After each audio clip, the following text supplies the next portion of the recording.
Episode 78 of the Business and Leadership Stories Show really deserves all the awards that the industry hasn't even come up for a category with.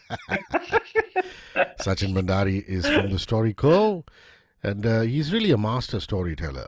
The format of the show is very simple. Sachin tells a small little story, and from that story, we get a nugget from which we can learn so much from a marketing or a communication tip.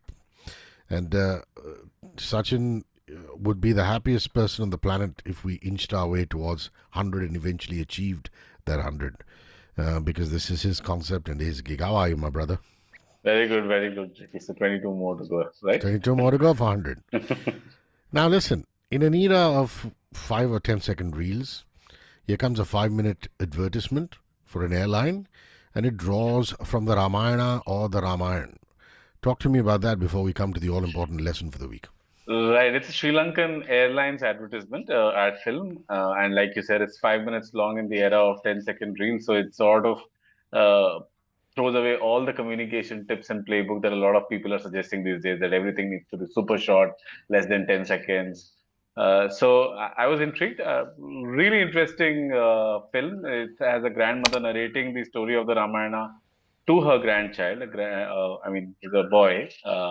And she starts right at the point where Ravana abducted goddess Sita, and then she mentions about different places in in Sri Lanka, present day Sri Lanka, which actually are a part of the Ramayana. So she talks about Nuwara Elia, where there's a temple dedicated to goddess Sita, and it is said that Lord Hanuman met goddess Sita over there. There is another place called Tirukoneshwaran temple in Trincomalee, which is by the coast, by the east coast of Sri Lanka. And it is said that Ravana used to worship Lord Shiva in that particular place. There's also a place called Ravana Cave, which incidentally I have been to as well. Actually, I've also been to Tirukoneshwaran temple in Sri Lanka. Ravana Cave is the place where Ravana kept goddess Sita for some time.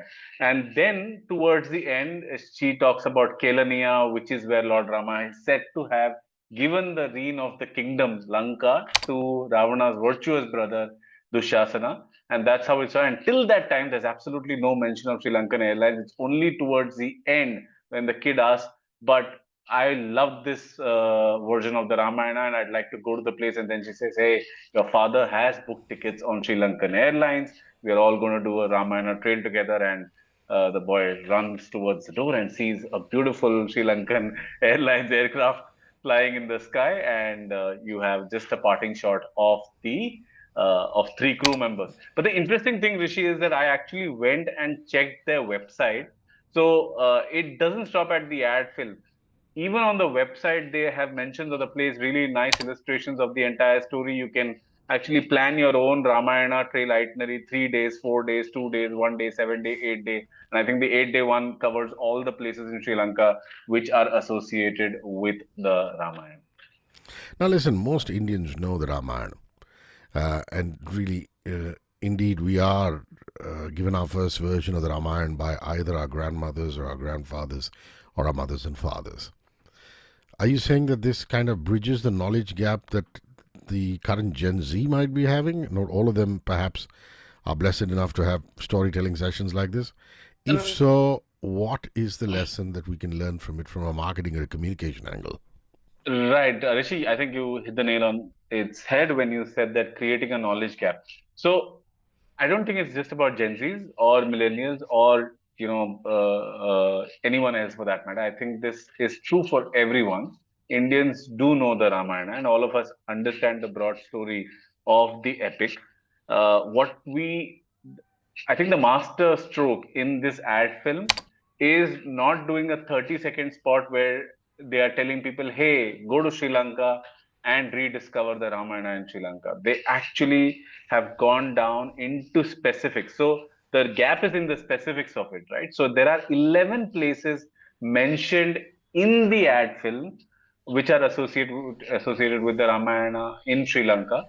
So that is where I think the magic lies. The fact that they've taken a story which we are also passionate about, we all love it so much, and then told us, hey, do you know that these places exist in current day Sri Lanka. And if you want to watch or see these places, you can go there on your own, of course, using a Sri Lankan Airlines flight and get to know that. So, because without that, if you just say that, hey, visit Sri Lanka and rediscover the Ramayana again, would be a very broad, uh, somehow not so exciting a statement. But the fact that they chose to do a 5 minute long ad film, which I'm sure a lot of people within the organization itself would have been against that. Why are we Yeah. making such a long ad film? But they've done that, and went into specifics of different places, shown those places in the visuals while the grandmother is also narrating it. So, like you said, you take a topic that people are passionate about, but also introduce a knowledge gap and then fill the knowledge gap. And that is why I think it's the ad film is a bit of a rage right now on X. How do we attend a startup story coach session conducted by you? How do you attend a workshop on business storytelling that you would conduct? And how, if we are leaders, how can we be trained by you, Sachin? I mean, it's fairly simple, Rishi.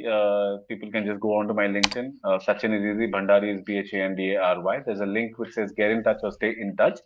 You can click that link. You can schedule a call if you want workshops for your team members, for your organization. If you'd like to get some consulting, you can schedule a call as well. But what I recommend the most is that if you'd like to understand the power of stories, I run a community called Story Club. It's a elite community of founders and executives who are using storytelling as a habit to be able to make great progress in career, business, and life. And you can register yourself for the next meeting. That's going to be for free.